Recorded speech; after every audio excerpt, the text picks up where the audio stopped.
Hello, everybody, and welcome to the Kayfabe Today podcast. I am your caffeined up to the gills host, Eric. You can follow me on Twitter. I had way too much coffee. I don't know. I was drinking coffee at 10:30 p.m., Travis. I don't know what's going on. I'm here as usual. It sounded like crashed already in mid-first sentence. Like, yeah! Like the caffeine's going that fast. It was hard for me to keep it up. It's late.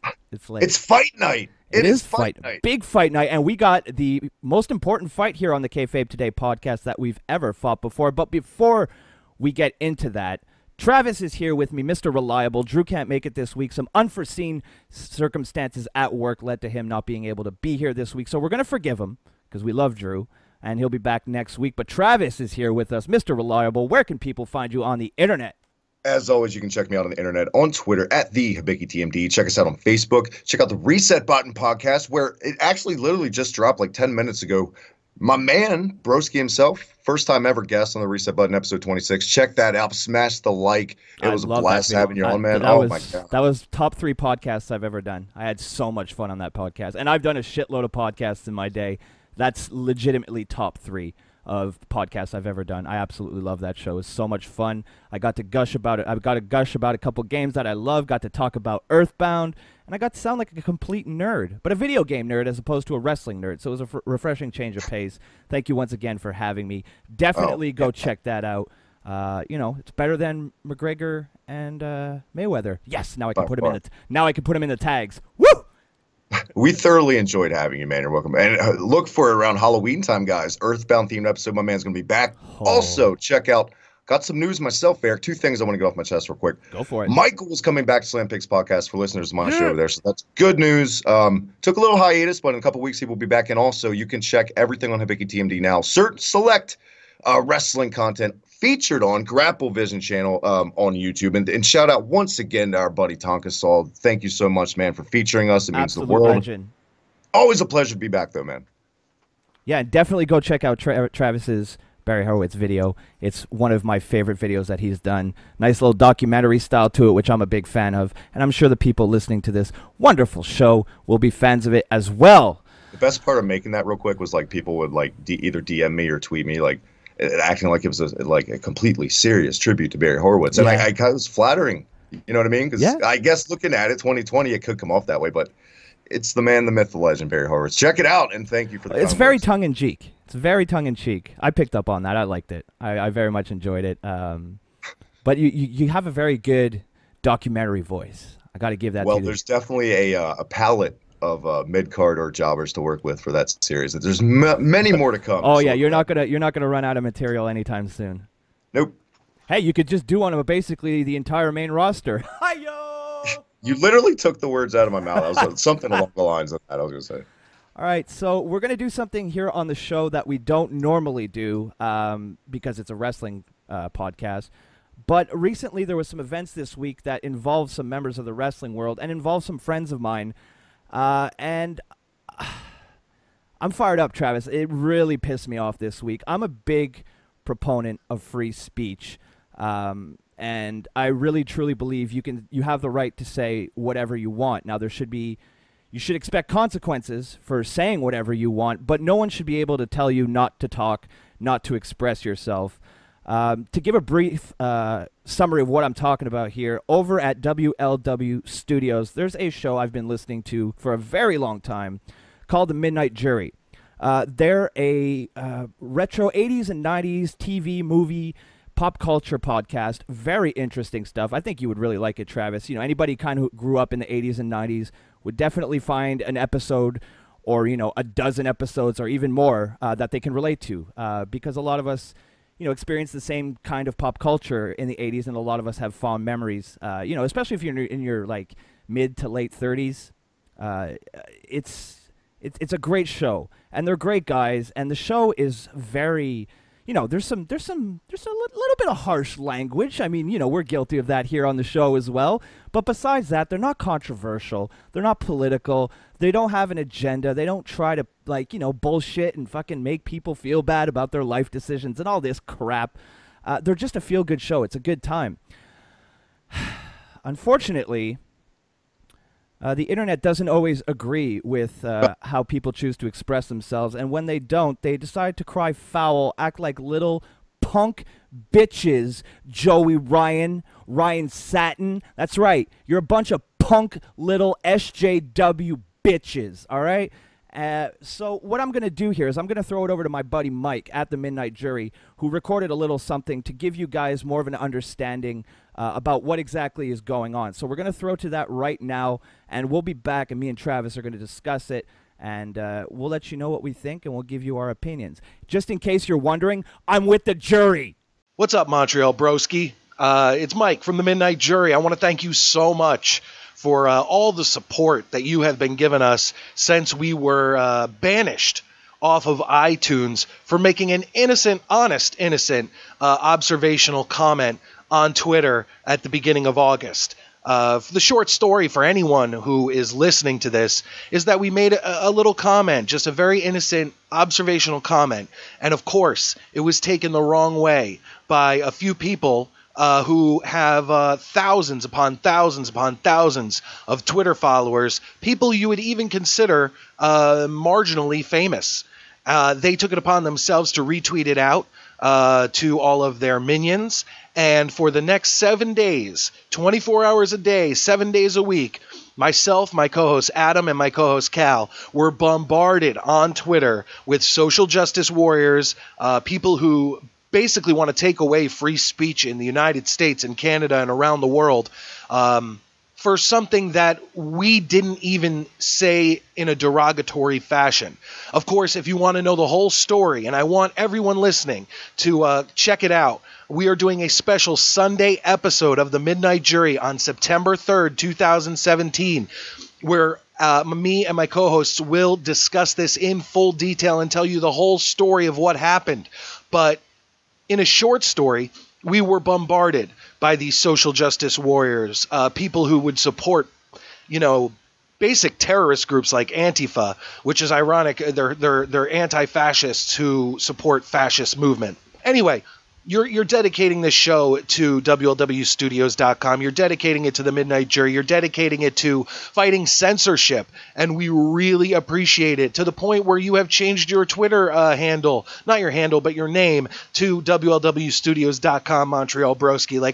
There are so many people out there who have been supportive and supporting us and retweeting us and liking on Facebook and sharing. But you have gone above and beyond, and we truly, truly, truly appreciate it. And I hope that everyone listening to your show just gives us a chance. If you support the First Amendment, if you support free speech, if you support fighting censorship, please, the littlest thing you could do is go over to WLWstudios.com, check out our shows. The flagship show is my show, The Midnight Jury. We talk everything 80s and 90s, from pop culture to horror to music to even pro wrestling. Everything in between in the 80s and 90s. And you're wondering to yourself, how can a show like that be so offensive that social justice warriors attack and attack and attack for a week straight, threatening to shut you down, threatening to report you to iTunes and all your other places where your show is released? Well, listen to it yourself. We make basic jokes. We don't hold back. We say what we want, but nothing we say is outwardly derogatory. Nothing we say is outwardly racist, homophobic, or anything of the sort. And when I say something like this and I get attacked by these people, you immediately start responding to them as if they're normal human beings. So you try to explain yourself and you say, look, I'm sorry if it offended you. I'm not taking it back because I didn't mean it in any derogatory or offensive way. But you start explaining yourself. They don't listen. They make up their own narrative. They call you, no, you're just a racist. Oh, you're a Nazi. Oh, you're this, that, and the other thing. You see it all the time with these social justice warriors and these Antifa groups. What I usually do is I try to explain. Once they don't get that, which is, of course, they're not going to get it because they're living in their own little personal bubble, then the next thing I do is I either try to ignore them or I play with them. I happily troll them back. So eventually the 7 days of battering that we took from all these people, thanks to Joey Ryan and Ryan Satin, people like that, who spread our tweets without any context or anything whatsoever.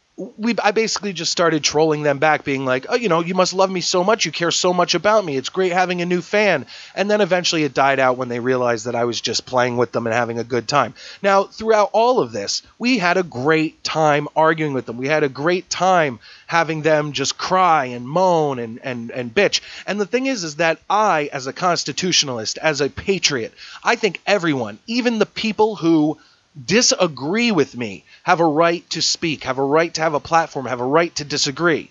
But when you get to a point in a conversation where where you realize neither side is going to change their mind, neither side is going to end up agreeing, you kind of end it out and say, okay, agree to disagree, or we're never going to agree on this. They don't understand that concept.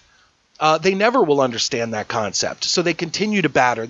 So what they did, and they continued to threaten to report us to everybody under the sun. And this August, a few days ago, it worked out, and we were banished from iTunes. Our entire August catalog of shows, 4 shows, I believe, that we had released in August that were available on iTunes, were available on Stitcher Radio. All of a sudden, they disappeared. So now we have started our own movement because no one can shut us up from our home at WLWstudios.com. And luckily for us, so far, TuneIn Radio has stuck by us, so you can get us. You search Midnight Jury on TuneIn Radio. It's an app for your smartphone or your smart/Roku TV, and you can listen to us there. But the place that we will never be leaving, the place you will always be able to get us, is WLWstudios.com.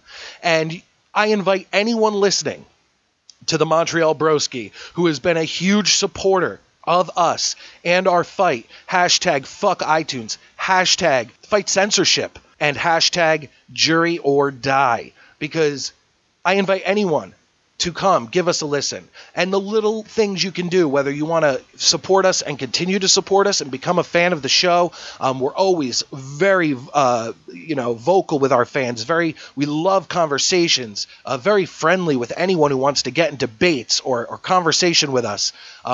We love that. So if you want to come and listen to us, we invite anyone listening to this show to come and check us out. And the littlest things you can do to support our fight against censorship, our fight for the First Amendment, is the littlest things. Like us on Facebook, follow us on Twitter at Midnight Jury.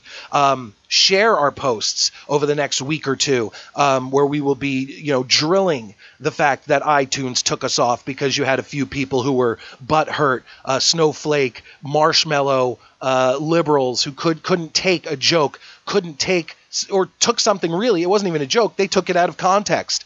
Retweet us, share our stuff, like us, follow us. All of that stuff costs no money, yet you're helping us out and you're helping us get the word out to iTunes, to Facebook, to Twitter, to Google Play, to all of these things that you think are different, but in reality, when you get to the top, they're all run by the same few groups of people who love to censor the conservative movement, the constitutionalists, the patriots, the libertarian movement of people who truly believe in free speech no matter what, as long as it does not promote or condone violence or injury. And we don't. We will never say anything that we feel would be considered a threat or anything of that nature. We are not like that. We support anyone's right to love anyone, anyone's right to get married. We support all of that. But we don't support people pushing their agendas on other people. It's a live and let live situation, and the Montreal Broski gets that and has been a huge supporter. So if you support him and you support his show, please just give us a chance, retweet us, follow us on Twitter at Midnight Jury, all of the above. It costs $0 to help fight censorship, which is going on all over the place. Every patriot, libertarian, constitutionalist, conservative contributor to YouTube, iTunes, all these places has been under extreme attack, especially over the past few months. If you say anything that the left doesn't agree with, you are being demonetized on YouTube. Even if you're not saying anything wrong. Free speech and the First Amendment was not created to protect stuff that everyone agrees with. If everyone agrees with everything, then it's a real boring world we live in. It's meant to protect the minorities or even the silent majorities in this case that truly believe in free speech and being able to say what you want as long as you're not threatening or saying you are going to cause injury to someone. That's where we draw the line. So once again, the littlest things you could do to help us out. If you love pop culture or horror or wrestling or music from the 80s and 90s, the Midnight Jury is the place to come. And even with the Montreal Broski, I know he does his shows on video games and of the sort. Do you know how many times that liberals, far left people have tried to change your video games and shut things down? Because the girls in like Lara Croft or whatever is portrayed, or Catwoman is portrayed with big, nice hips, and the camera shows their butt, or they have nice bodies, and it's not a real what's the word? It's not how real women look. Get out of if you don't like a video game, if you don't like a movie, if you don't like a podcast, ignore, dislike. Tell them you don't like it. Let them tell you we don't care. But then end it. Don't try to shut people down for just speaking their opinions, speaking their minds, or saying things you do not agree with. If I call someone by the wrong gender pronoun, I shouldn't be shut off of iTunes. I shouldn't be kicked off of Twitter. If you don't like that kind of stuff, ignore it like an adult, like a constitutionalist, like a patriot would, like a libertarian or a conservative would. I think that everyone, even if I disagree with them, has a right to a platform. And I expect the same respect in return. So once again, Montreal Broski, thank you so much. I'm sorry I took up so much time, but I wanted to send this out to you because I wanted everybody to hear what we do over at the Midnight Jury and what has happened to us because we didn't agree with the complete politically correct world that we are starting to live in today. Join the fight against the politically correct. Join the fight against cutting down on free speech. Join the fight against censorship. Help us out at Midnight Jury on Twitter, Midnight Jury on Facebook. Like us, retweet us, and of course, continue to support the Montreal Broski and everything he does. Thank you very much. This is Mike Norenganger, and have a great show. All right, so we're back. All right. So, where do we even start? Here, let me kick things off right here. I'm from Canada, all right? We don't have free speech. I can literally, me and Travis could be hanging outside, and if for some reason I want to say that something that Travis did was gay, right? Let me just to say, hey, man, that was pretty gay. Not homophobic. We're not saying gay as a slanderous, in a slanderous way, I should say, towards gay people. It's just something we grew up with. Gay means lame to a lot of people. I have a ton of gay friends. I have a fag pass. Just for anybody wondering, I have a fag pass. I'm allowed to say this shit. I live in a gay village. They sent my fag pass about 6 months ago in the mail. I'm allowed. But, if someone takes me out of context, there's really nothing I can do about that. And unfortunately, that's what happened to the jury. First of all, me and Travis are both YouTubers, right? We're wrestling YouTubers, we're video game YouTubers, and there's a lot of censorship right now on YouTube. And as someone who lives in Canada where free speech doesn't exist, I find it really a shame that there's so many Americans right now in 2017 trying to shut down people just for having an opinion. And like I was saying before, if I call Travis a faggot, and somebody hears that in Canada and doesn't like it and decided that what I said to Travis was hate speech, I can get fined and imprisoned for saying words. The liberal government here is taking away our right to free speech. Now, do I think you should go up to gay people and you should have the right to call them faggots in a hateful and derogatory way? No, it's not what I'm saying. I don't think that's a good thing. That's my whole sentiment on the whole free speech thing. In a nutshell, I'm all about free speech unless it's used to hurt or something along those lines. Then that's, in my opinion, like if you're purposely going out in a hateful act or something like we've seen in the news recently, obviously, then that's kind of where I draw the line. Other than that, yes, you can say whatever you want. It should be free speech. You know what? I'll go even one step further. That person is allowed to call that person a faggot. They are allowed under the First Amendment. They have the right to say it. Does it make it right? No. You don't have to agree with it. And I don't think me or Travis would agree with somebody hating on somebody for their race, their sexual orientation, what they have between their legs. It doesn't matter.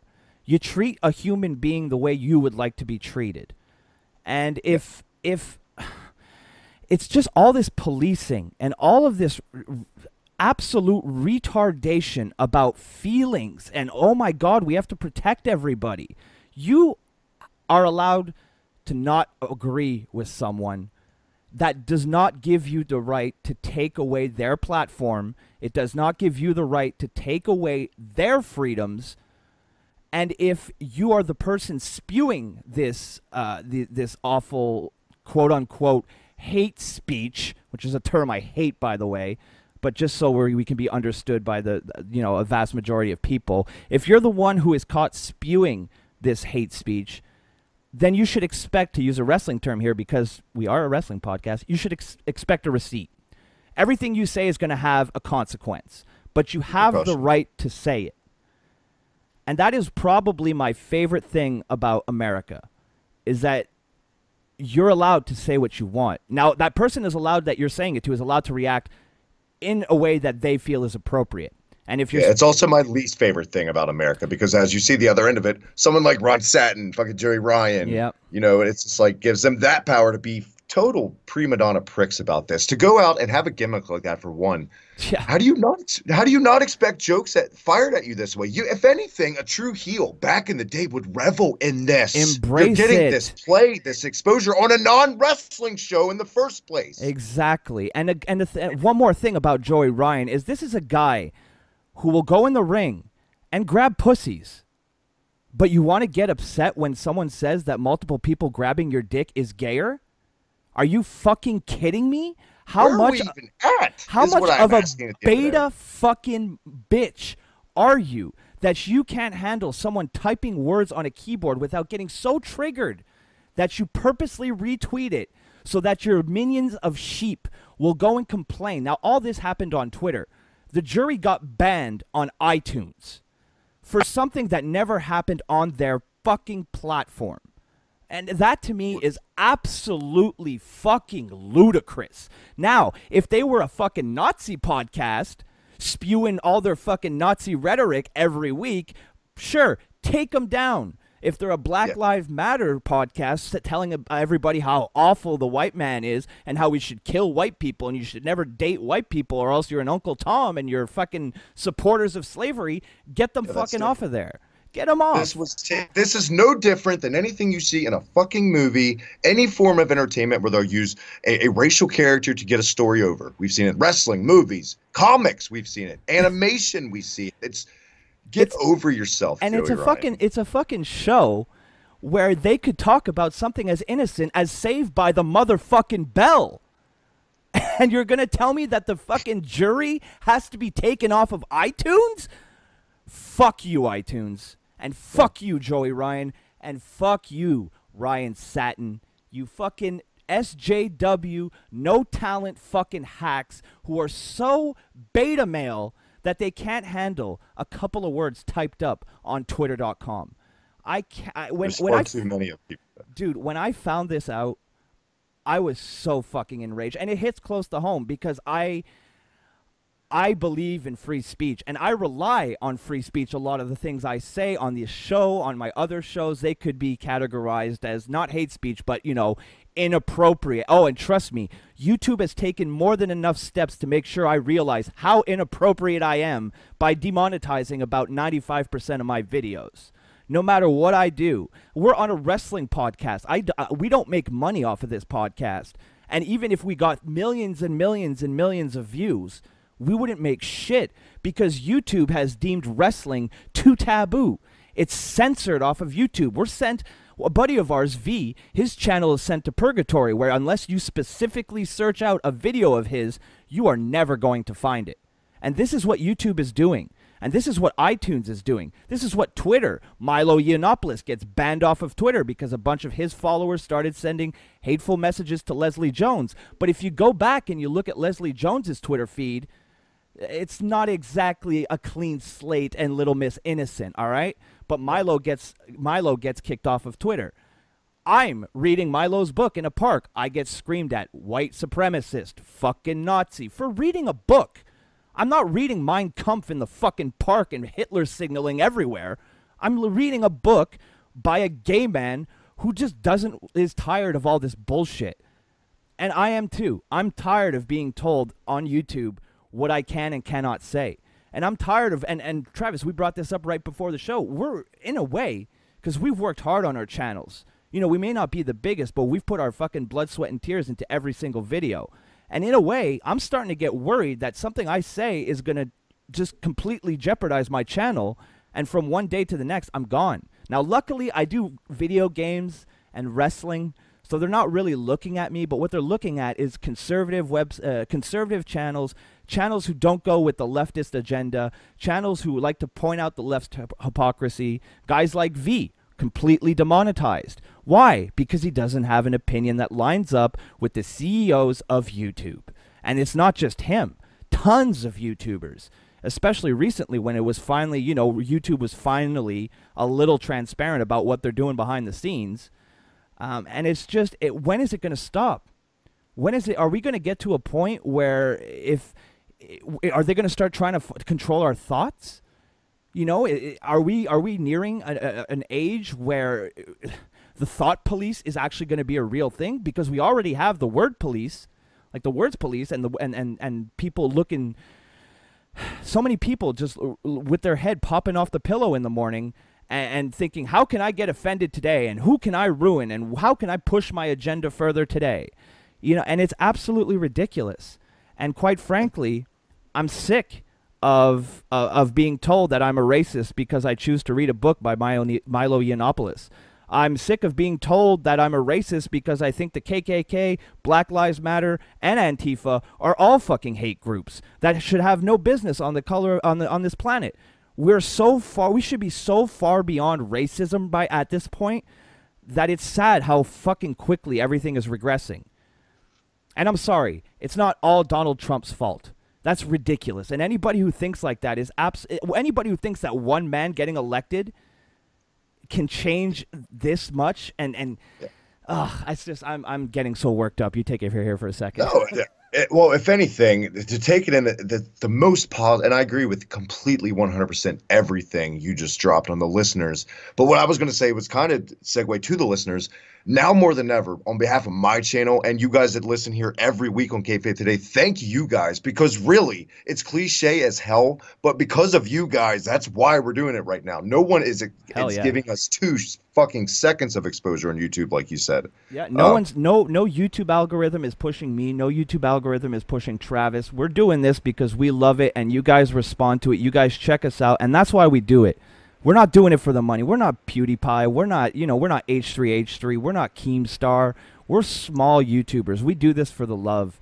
And the fact that last week's episode of this podcast was one of the highest rated episodes in recent months, that right there is more than enough. I don't care if there's 10 people listening or if there's 10 million people listening. We do this for the love, and that's it. We do this to entertain people. We're not pushing agendas. We're not trying to hurt anybody. Unless we're talking shit about wrestlers. Bottom line, this is literally what I do as an escape from bullshit in real life. I just want to talk some nerdy stuff at the end of the day. And I don't want to feel like I'm backed into a corner, what I say. And that's completely where we're at with creators right now. Small ones, as it is like us. And it's people like us that are being the most hit because we don't have those millions of subscribers but we're building. We're very slowly we're finding people who just want to be entertained, who want to be like Travis and escape from all this crazy bullshit. And I promise you guys, this is not going to be a regular segment. This is just because I think that the Midnight Jury are being treated like absolute garbage for something that really nobody should have been offended at. That's complete horseshit, and we should totally direct everyone over there to fight for those guys. And I will totally get on social media after the show and get on that and vouch for those guys. And if you guys want to support the jury, the link will be down in the description. It's the title of this week's podcast, WLWstudios.com. And be sure to go over there on Sunday. I believe it's a Sunday, September 3rd. The Midnight Jury will have an episode specifically talking about this situation, going into great detail, and putting everything out there in the open. These guys have absolutely nothing to hide. Nothing. they've been forthright, and you even heard that in the recording before we went on this little tangent here. They have absolutely nothing to hide. They're good dudes. They work hard on their podcast, and they got talent. And if you guys want to support them, WLWstudios.com. Follow them on Twitter. Tell them we stand with the jury. Hashtag jury or die. Fuck iTunes and fuck censorship. Long live free motherfucking speech. Amen. So me and Travis, especially me, I'm going to take a couple seconds here to decompress, get my head back into the wrestle game, and we'll be right back. But in the meantime, go listen to an ad from our buddies, our friends over at the Midnight Jury. Check it out. Do it! Hey, it's Mike from the Midnight Jury. Join myself and my co-hosts, Adam, Cal, and Sydney, as we bring to you the best in 80s and 90s pop culture, pro wrestling, and horror movies. You can join in the conversation on Facebook and Twitter, and we are available at our home at WLWstudios.com, along with the Midnight Jury feed, Stitcher Radio, and TuneIn Radio. Forget about Blu-ray, forget about iPhones, and forget about flat screen TVs, and travel back with us to the last old school generation when it was all about Walkmans, arcades, and malls. Once again, that's the Midnight Jury, available on iTunes, Stitcher Radio, TuneIn Radio, and our home at WLWstudios.com.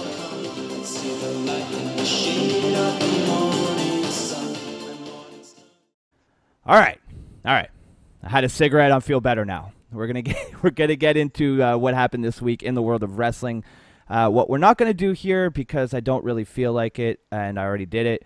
We're not gonna talk about NXT or SummerSlam. But if you want to hear our thoughts on that, Travis, where can they do that? You can, as always, check out Broski after every NXT TakeOver show on my channel at Biggie TMD on YouTube. I didn't do a SummerSlam post show on the channel this year, thank God, because what a shit fest that was. Yeah, that was pretty bad. But yeah, we went into TakeOver. It was a fun time, a tremendous contender for show of the year. Oh yeah, definitely. I thought it was a fantastic show, like so good that the main event was the worst match, and it wasn't even a bad match. Yeah. You know, on any other card, that would have been match of the night, but on that night, no. No. So if you want to hear our thoughts on that, you can go over to Travis's channel. The link will be in the description to that show. I highly recommend it. It was a fun show. We had a pretty good chat that night as well. And shout out to Logan, your co-host on Future Wrestling Podcast, who was on there as well. That's true. My boy, my fearless leader over at the Future of Wrestling, which we just released an episode today. The Future of Wrestling is channel boxed on my homepage, so if you want to check that out, you can definitely go check them out. And while you're there, check out the other channels I got listed there. They're there for a reason. God bless Jim from Drink a Beer, Play a Game. That's all I'm saying. Love Jim. Jim's a great guy. Can't wait to take him down during the Future of Wrestling Trivia Challenge. That's coming very soon. But yeah, SummerSlam, pretty much disappointing, top to bottom, mostly. There was a couple of decent tag matches. New Day, Usos on the fucking pre-show for some reason was pretty good. And the main event was also pretty good. I enjoyed that. But aside from that, it was probably one of the worst SummerSlams in a long time. Worse than last year's, and last year's was super bad. Like, I think so. I feel the same way. I feel the same exact way you do. I was really disappointed this year. I don't want to talk about SummerSlam too much because, like we both said, it sucked. But the only question I have, I don't know if you've seen or heard a lot of the rumors about Rusev and his current standing. I saw a cryptic tweet he sent thanking the front offices like today or yesterday on Twitter. I saw that too. I saw that. Do you think he's out the door? No, I don't, because Lana posted a tweet, someone asking her if they asked for their release, and she told people not to believe the quote-unquote wrestling journalists pretending that they know what they're talking about. So I don't think there's any truth to that. I think that's more Rusev going with the troll, because Rusev is very trolly on Twitter.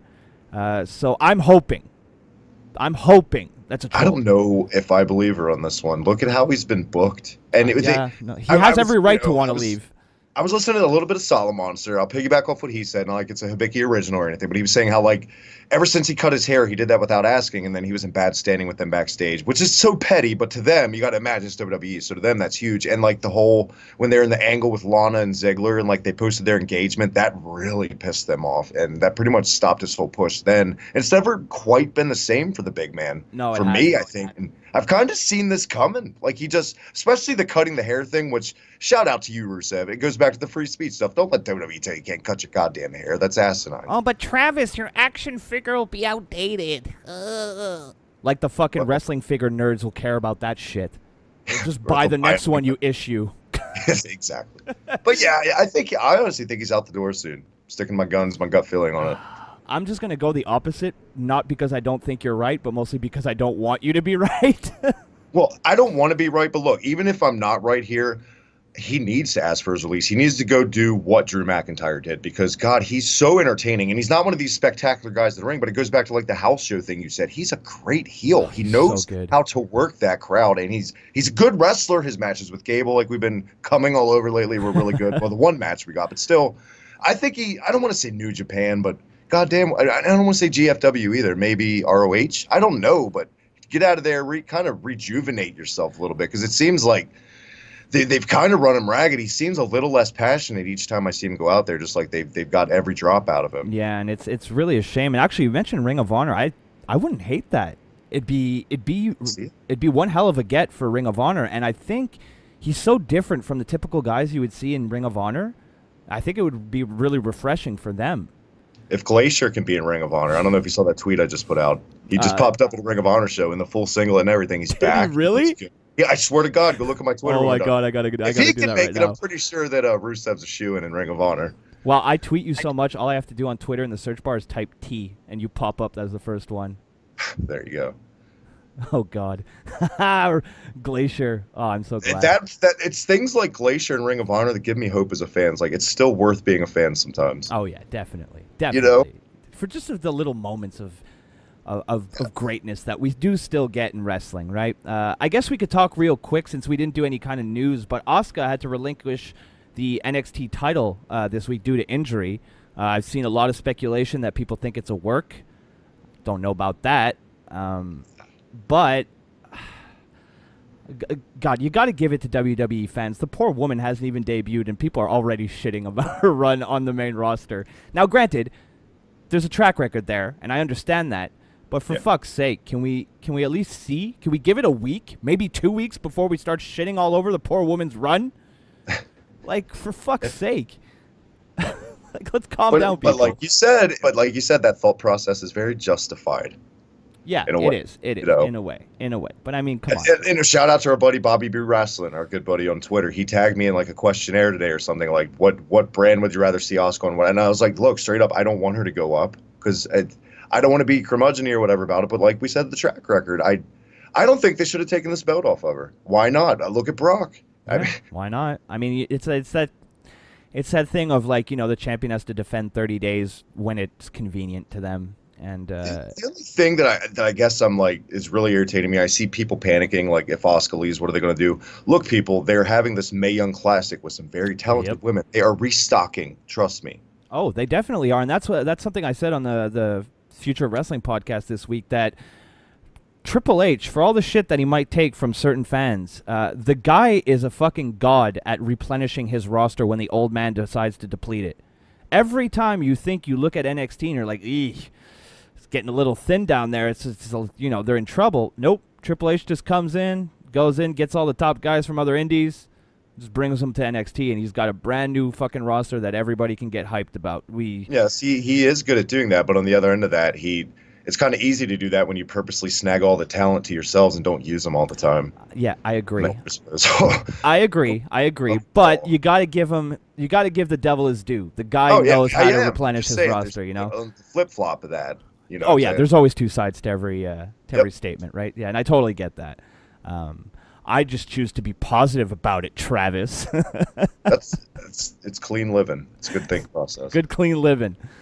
So why don't we just get into Monday Night Raw, shall we? Let's do it. All right, here's your official results. The street fight. Enzo defeated Big Cass in 8 minutes and 55 seconds. They said pinfall, but it wasn't pinfall. They stopped the match. Nia Jax defeated Emma at 1 minute and 10 seconds via pinfall, Women's Revolution. Elias defeated R-Truth at 1 minute 21 seconds via pinfall. Mustafa Ali, Rich Swann, Cedric Alexander, and Mustafa Ali, he put it twice. Jesus Christ. Come on. Wrestled himself. Come on, 411, get your shit They're running together. out of guys on 205 Live, Christ. Defeated Drew Gulak, Tony Nese, Noam Dar, and Arya Daivari at 8 minutes and 10 seconds via pinfall. Then we had a WWE Raw Tag Team title match where champions Seth Rollins and Dean Ambrose defeated the Hardys at 16:56 via pinfall. Finn Balor defeated Jason Jordan, Jesus Christ, at 11:43 via pinfall. And Roman Reigns and John Cena, who made his debut on Raw this week, defeated The Miz and Samoa Joe at 13:04 via pinfall. All right, so the show kicks off with Paul Heyman and Brock Lesnar, who are there to gloat because Brock Lesnar retained his championship at SummerSlam. I thought this was a great promo it's Paul Heyman, so you're always going to have a great promo. I thought there was a good amount of passion. Paul Heyman is one of the most passionate guys on the mic. Thought it was really, really good. And I like that Braun Strowman came out, beat the shit out of Brock, and it looks like we're going to get a feud between those two big boys. I think, if anything, the few good things we got out of SummerSlam is Braun, in my opinion, finally established himself fully. Next if level. anyone wants that match. Yep. Next level, definitely. I definitely agree with you on that point. Strowman is over like fuck. I think WWE wishes Reigns was where Strowman's at right now, but that's just not what they got. And I got a funny Strowman thing I saw this week for you, real quick. Yep. Two seconds on it.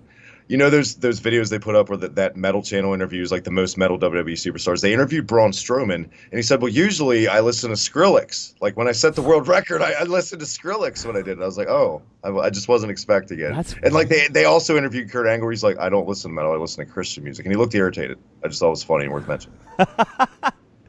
Oh, God, that's great. Yeah, and I think that, Braun Strowman and Brock Lesnar, that's a feud I'm interested in. Brock Lesnar's a big guy, but Braun Strowman's an even bigger guy.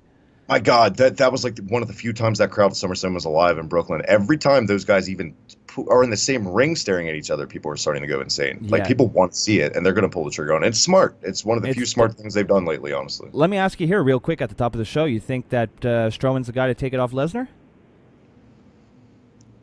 I do. And I'd be all right with it. I really would be all right with it too. I really would. And they need stars. They need to go with who the crowd's responding to at this point, because they've stagnated their product for years now. Let's be real. At the end of the day, that's what's going on. Yeah, and I think this is a feud that could really capture. I'm going to be toe the company line here. I think this is a feud that the WWE universe could really get into. And hey, man, it's never a bad idea to make a new star if he's over. Ever. Heel or babyface. I feel like it's great that I feel like Braun Strowman is kind of... The way that they're treating him is kind of a throwback to what they did in the Attitude Era, where they actually listened to crowd reaction. Right. Because they were pushing him as a monster heel, and I don't feel like that's what they're pushing him as anymore. Strowman kind of reminds me of like Kane, Big Show, and Undertaker from that era, all mixed together. He's got like the verbal of Taker, the intimidation factor of Big Show, and like the in-ring of like a Kane, because Kane was very deceptively agile back then, and it's kind of like he's a perfect blend. That's fucking on the money, dude. That's on the money. He's killing it. Shout out to him, because he is killing it right now. He's one of the best parts of the show. Period. Yep. Period. It's not even close. And from one of the best parts of the show, we go to one of the worst parts of the show. My God, my transitions are on point today. We have an Enzo Amore promo where he talks about how him and Cass were friends for 15 years, and now they're not friends again. Gee, we've never heard that before. And this led to a street fight between Enzo and Big Cass, where unfortunately Cass looked like he fell awkwardly, missing a big boot going over the top rope. It looked like he landed awkwardly. And was it an MCL or an ACL that he had to get replaced? Ooh, I'm not sure. All I know is when this happened, I dropped to one knee and looked up to the sky above and winked and said, "Thank you, Dusty," because this was good. This feud needed to end. Yeah. And this was a sign from above. And it's something that I know you've brought up before. We've talked about it when the New Day got injured. We talk about it when anybody who's kind of stagnating gets injured. And I hate it because some people take this the wrong way, but kind of a blessing in disguise for the big man.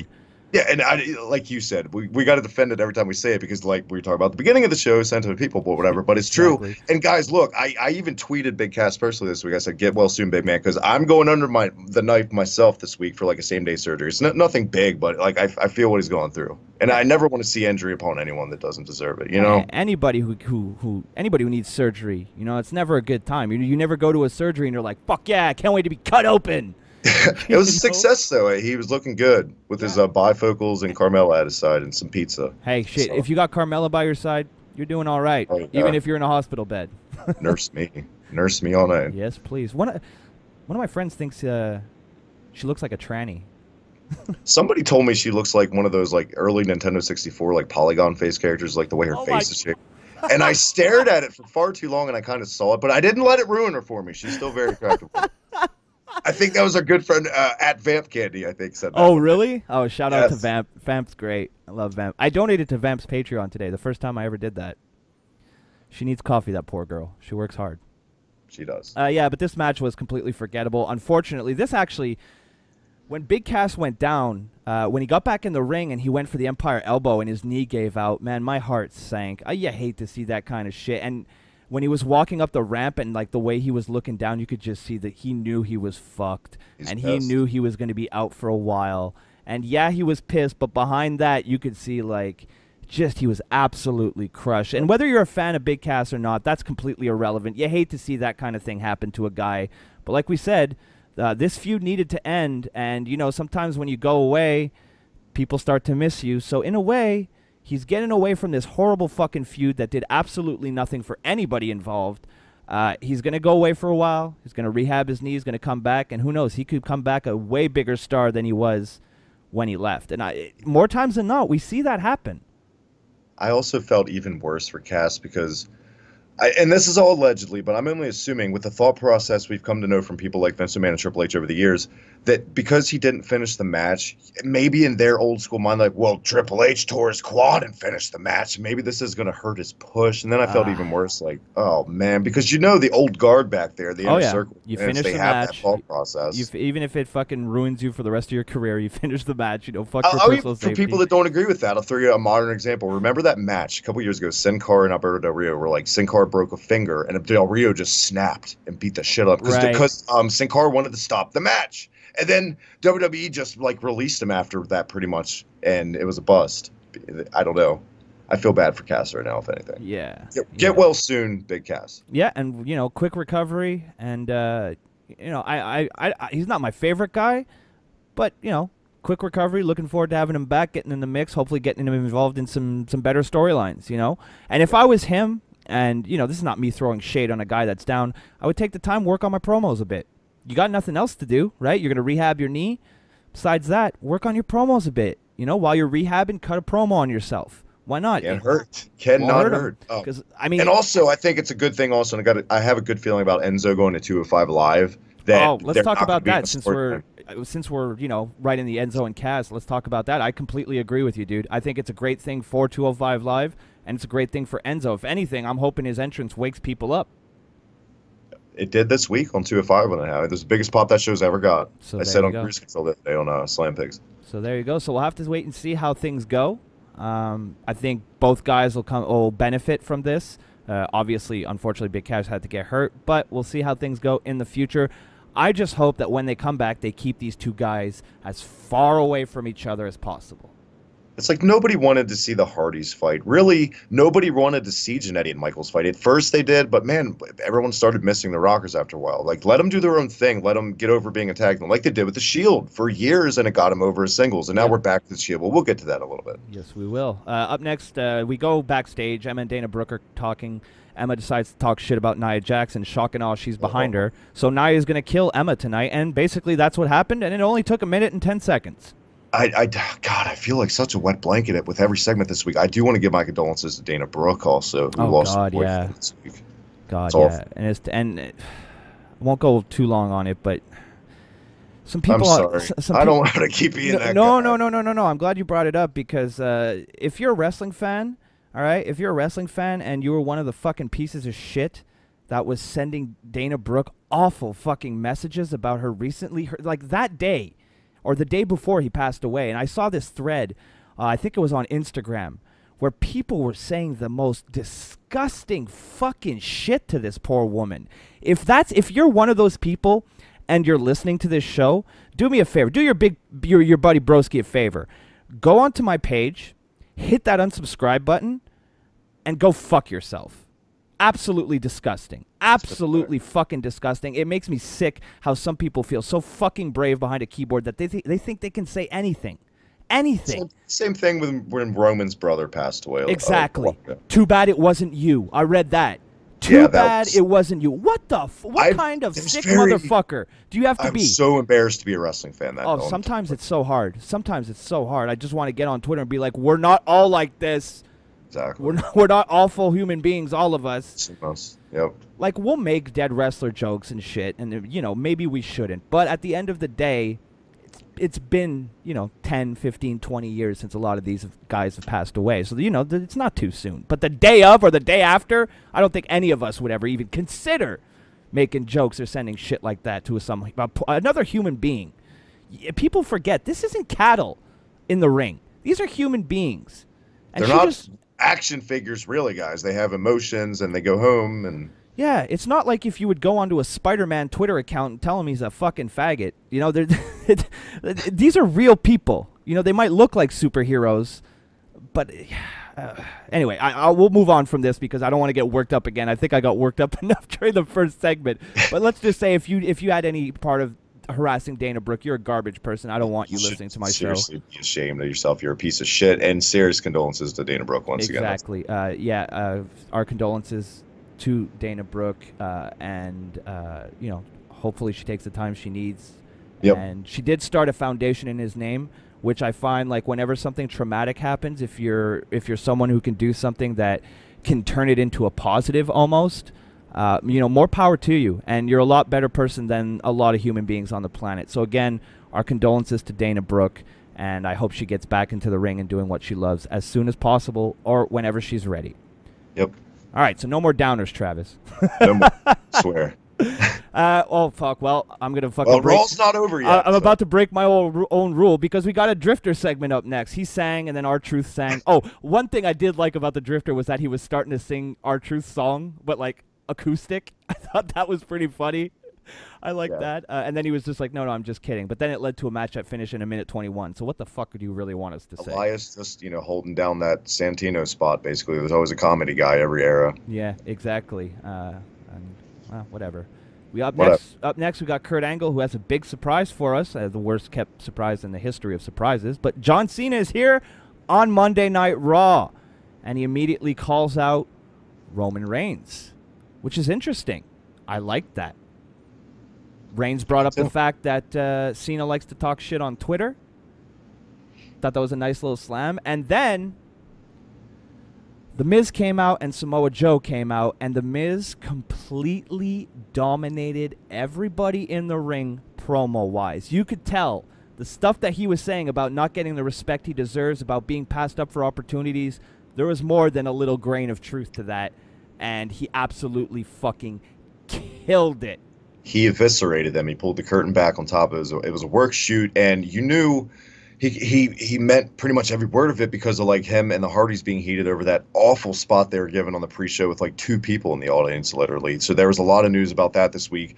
Obviously, the Hardys were also handed the tag team title match, so that was like, oh, our bad sort of thing, I guess, even though they lost. But this, maybe they just, like, this is like our bad to Miz, let him go out and vent. Maybe they didn't know he was going to say that. I don't know if it's come out yet, but a lot of people were up in arms about John Cena smirking during this. I've seen so many clips on it this week about how it's ruined. I don't think it ruined these segments. I think it made John Cena seem like a cocky prick, and I thought it made you want to see him get beaten more. Yeah. I mean, I'd rather watch him, stand there like a robot and do nothing? No, I want to see expression and animation on the faces. Well, if someone's saying stuff to you that you think is completely preposterous, of course you're going to smirk.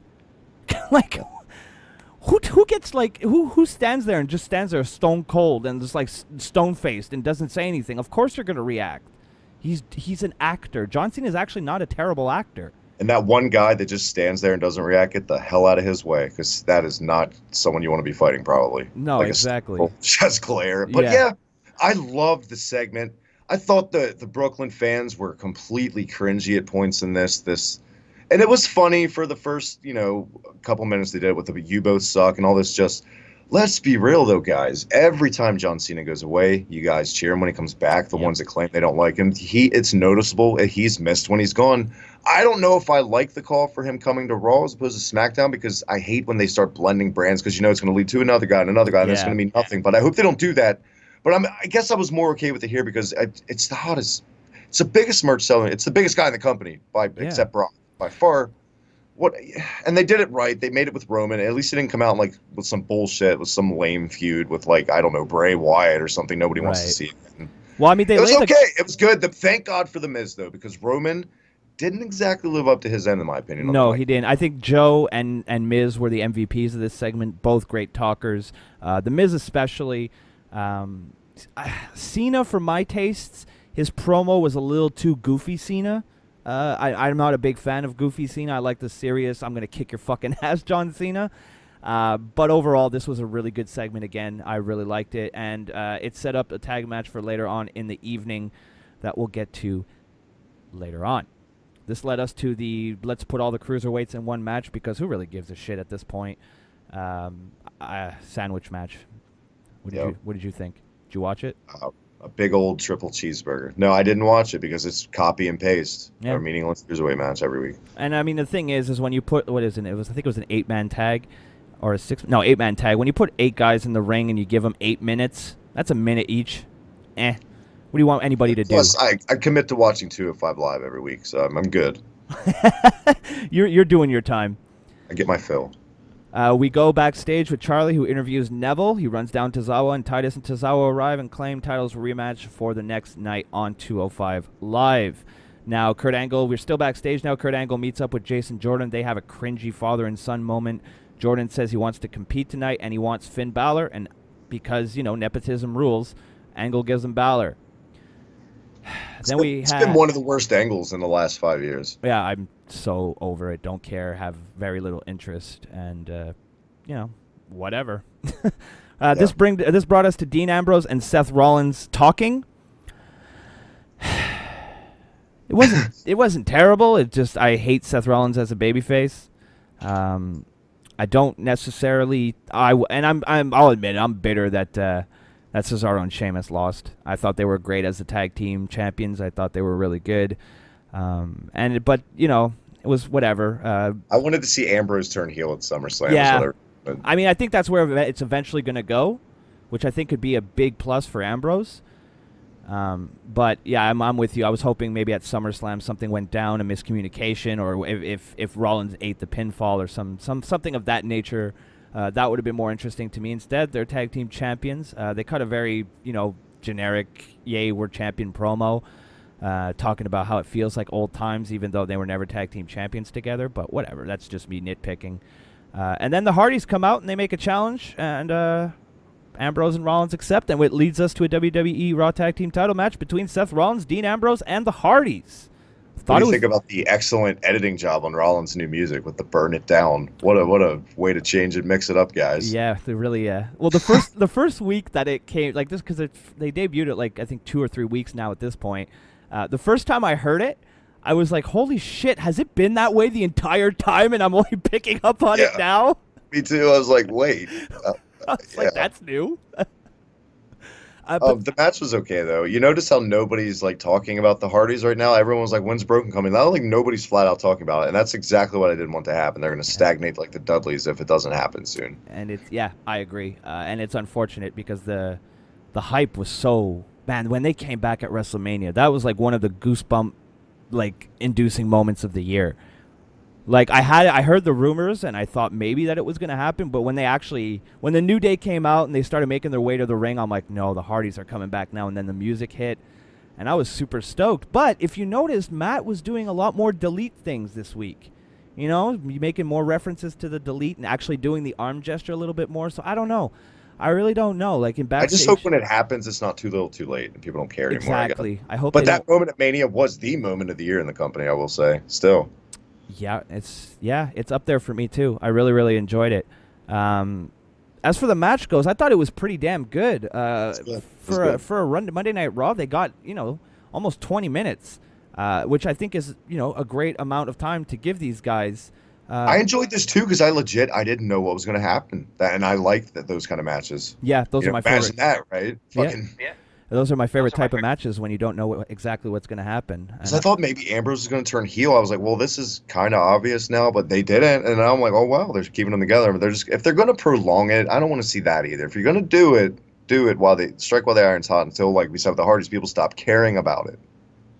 Yeah, exactly. And I mean, it makes sense that the Hardys didn't win here. They obviously want to push this Rollins and Ambrose tag team for a little bit. So this was a big win for them, and it makes sense if you want to, give them some momentum.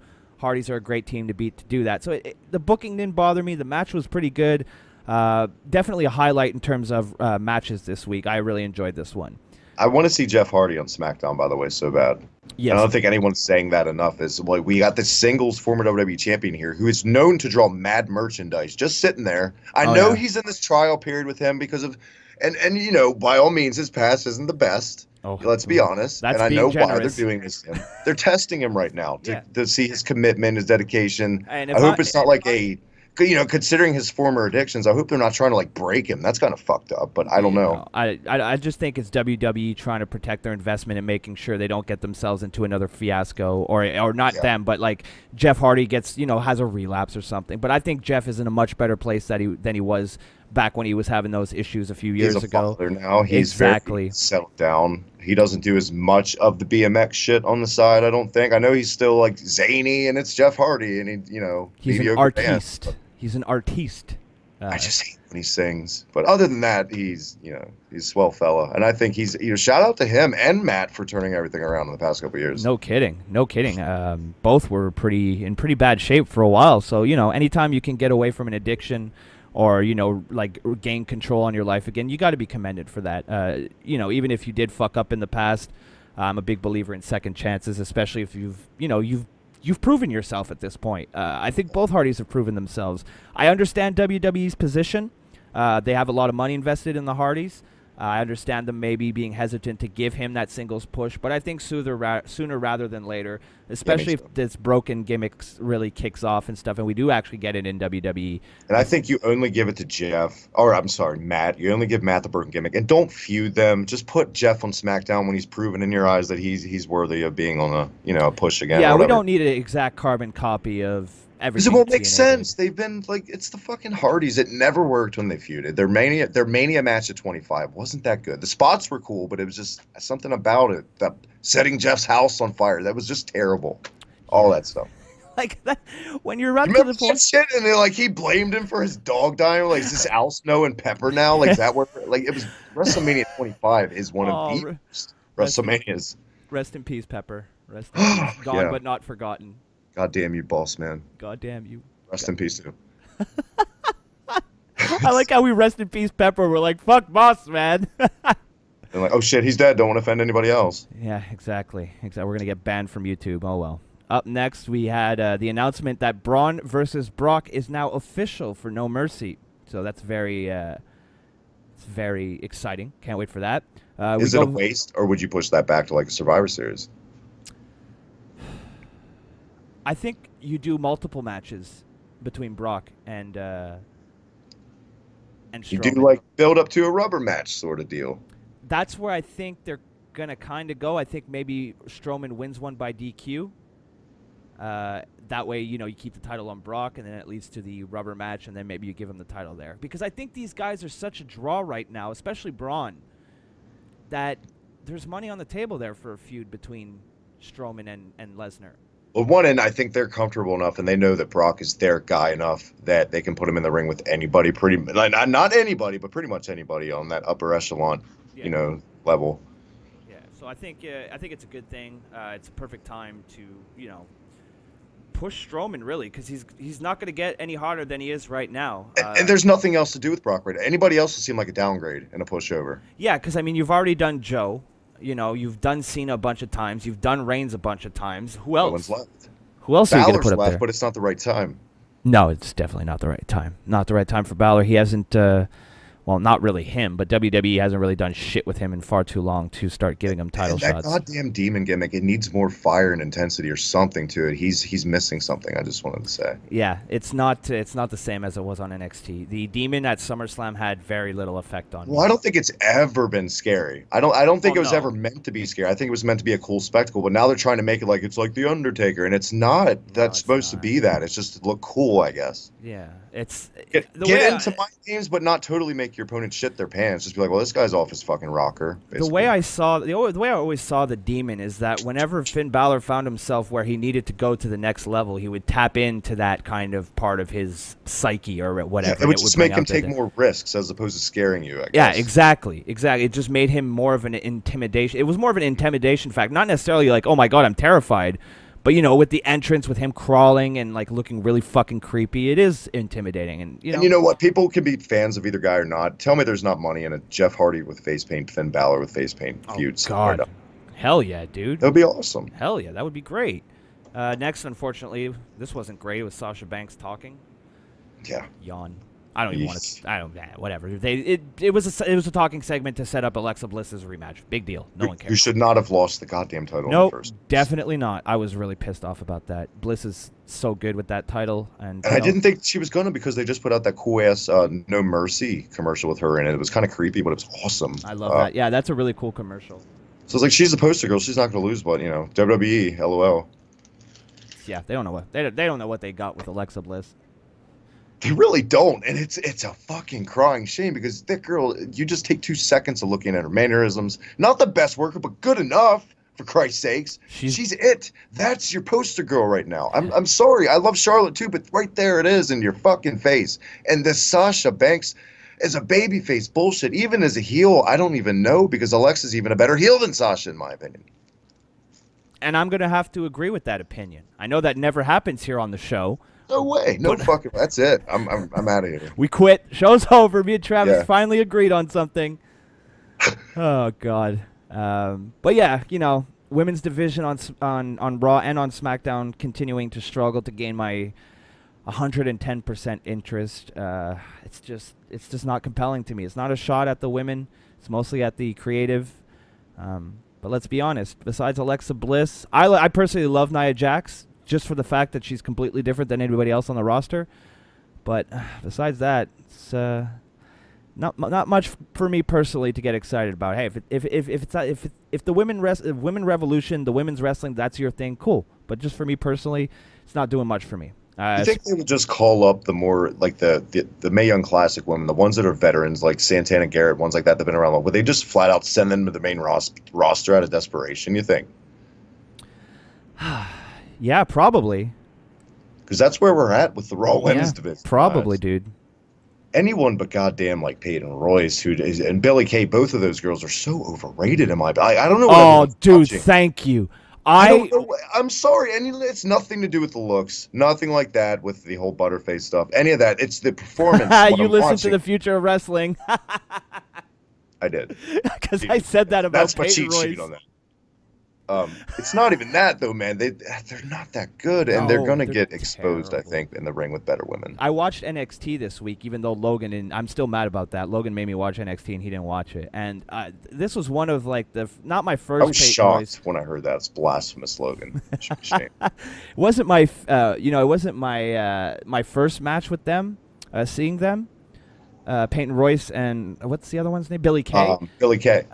But this was the first time I was really paying attention, and my God, like after you bring up, for as much as I don't like her, but like Becky Lynch and Charlotte and Sasha, and Alexa Bliss and Naomi and Natalia and all these, like, you bring them up, and then you're gonna still go to like a Bella Twins kind of tag team when they first started.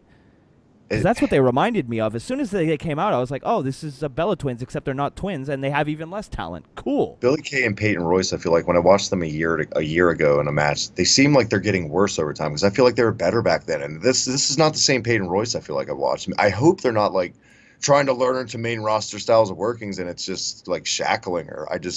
Something's not translating, though, for either one of them. You're definitely right. Give me Candice LeRae any day over these two. Yes, I didn't even mean to rhyme that, but lo and behold. That's how talented you are. Boom. God damn, you see why we pay him the big bucks, folks? All right, we have Finn Balor and Jason Jordan next. I was arguing with someone on Twitter during this match, so I didn't really pay too much attention to it. I don't care. Jason Jordan. Good match. Good match. The angle's horseshit, but the match was decent. Oh, was it? Oh, okay. Well, good. I wouldn't say worth going out of your way, but for what we've been seeing from Jordan lately and Balor, that's just good. Well, from what I saw, I thought the work was solid. I thought it was perfectly fine. I thought that Jordan got a little too much in on Balor. I know you're trying to build him up. It makes sense. I mean, it makes sense he would get in, but I mean, Jordan is kind of this kid coming out of nowhere. Balor's kind of an established single star, and I don't know, Balor seemed to have a little bit more trouble beating Jordan than I would have liked, but I mean, that's nitpicking at that point. I feel like over time, though, WWE does stuff like this with their angles, like they make us feel like we got to be careful what we say so we're not hypocrites. Because I feel like before we were complaining about the nepotism thing, how he was being, handed victories, and now it's like, well, they're on to us, make him eat pins, and now it's like we're confusing you, aren't we? But it's like, no, this angle just sucks, and you're just making us not care because of your stupid bullshit. Yeah, no, again, goddamn it's always some fucking game to Vinnie Mac. I'm telling you, I love Vince McMahon. I wish him happy birthday on Twitter. God bless Vince McMahon. It's always this little fucking game to him. Everything is about competition in that man's mind. I like to picture Vince McMahon sometimes sitting in Gorilla, just like wringing his hands and being like, look, I actually did it, pal. They didn't think I was going to do it, but I actually did it. God damn it. Like the Tater Tots line a couple years ago, he was like, I can't believe he said it. He actually said it, pal. He actually did it. Look at the power I have. I made a gigantic man say tater tot. Take that, you fucking smarks. Oh, God. I love Vince McMahon. As much as we shit-talk him, man, I love that guy. What a legend. And he's still... I picture my Vince backstage, like, eating filet mignon with, like, two young waitresses side by side. Like, I started this. Just bragging all the time. I started this before you were born, my dear. I could have that guy out of here in a second. This dick ain't gonna suck itself now. Jesus Christ, I want your Vince McMahon to be the real Vince McMahon. I mean, I got to be honest. Out of anybody, living or dead, in the wrestling business, I would still, to this day, pick Vince McMahon to sit down. And Tonka, shout out to Tonka Saul once again on Twitter, guys. Get over there, follow him, subscribe, Grapple Vision. We're on one of the takeover posters on my channel, and we flat out all agreed, and it's so true. Vince McMahon is the most interesting man in the world to me right now. We all want to just watch him be filmed all day long. For as much out of touch bullshit he does, he's still Vince. He's entertaining just to get pissed off or whatever mood he's in. And that might be the truest statement you've ever spoken, because he is 150% Vince McMahon. I completely agree with that. Vince is Vince, no ifs, ands, or buts, and you got to respect that. And what happened to Shane? I'm sorry. Like, it's awesome he survived, but he is not the same Shane. And how is that, like, the spawn of a man this charismatic and zany? But, I like Shane. It's just, it doesn't seem like they have the same characteristics at all, I guess. Yeah, I'm going to have to agree with you. The thing, well, we'll get to that in SmackDown. That's a whole other fucking podcast. Yeah, we'll get there. We'll get to that when we get to SmackDown, because there's some booking on SmackDown that's very, very confusing to me. But before we get to that, let's get to the main event of Monday Night Raw, where we had The Miz and Samoa Joe versus Roman Reigns and John Cena. Right off the bat, what did you think of this match? Because I enjoyed it. I enjoyed it too. I enjoy people that don't even give guys like Reigns and Cena a chance. I enjoy watching those fans, see them have a good match, and watch them see fans on TV who boo them when they come out, end up converting them by the end of the match. That's some of the things that make me do this is why I do it. Because you guys that don't even give guys a chance, you're just doing wrestling wrong, for real. You've got to be more minded. Why are you even watching at a certain point? Just change the channel. Yeah. Just change the goddamn channel. But I did enjoy it for that aspect, and the match itself was good. That always helps, I guess. It definitely does, and I feel like we've been getting such weak main events on Monday Night Raw. I feel like they came back with some fire here. I feel like this is 4 top guys in your main event putting on a really good TV match. Ratings up this week, pal. Ratings there up. You go. Cena. There you go. Smidge, but that's still. So keep hating on Cena, Marks. Keep being wrong. It's a good. We love watching you be wrong. I mean, we get it, guys. Cena, he does things that are cringe, and he's not the best. And that springboard stunner, thank the heavens above, it's gone. Yeah. I haven't seen it in a while, and I hope I didn't just fucking jinx that. But I get it. But he's not that goddamn bad. It's not like we're watching Ken Patera. It's not like we're watching Fucking, you know what I'm saying? It's come on. The guy can work. The guy can talk. He's been there forever. Just accept it. Accept the fact that he has the longest run besides maybe a Bruno ever. More than maybe Hogan. Gagne, maybe I'm not going to go back to Frank Gotch or Simon or whoever the fuck was back in the 1900s with their runs, but modern era type wrestling, Cena's the guy. Simon Gott's shoot interview that just came out, even in then when he could have buried Cena, people always say that Cena is one of the boys, and everything's misconstrued about his stance and how political he can be. Yes, we've seen that with Kenny Dykstra and stuff like that, but at the end of the day, more times than not, John Cena is one of the boys, and he's not a bad guy. No. Just... I'm ranting. See, your ranting has rubbed off on me tonight. Tremendous back and forth. Yeah, well, that's why we get the big bucks, Travis. That's why WWE listens to this show, puts our ideas on TV each and every week. Well, this week really, really got to me more than most weeks on Raw.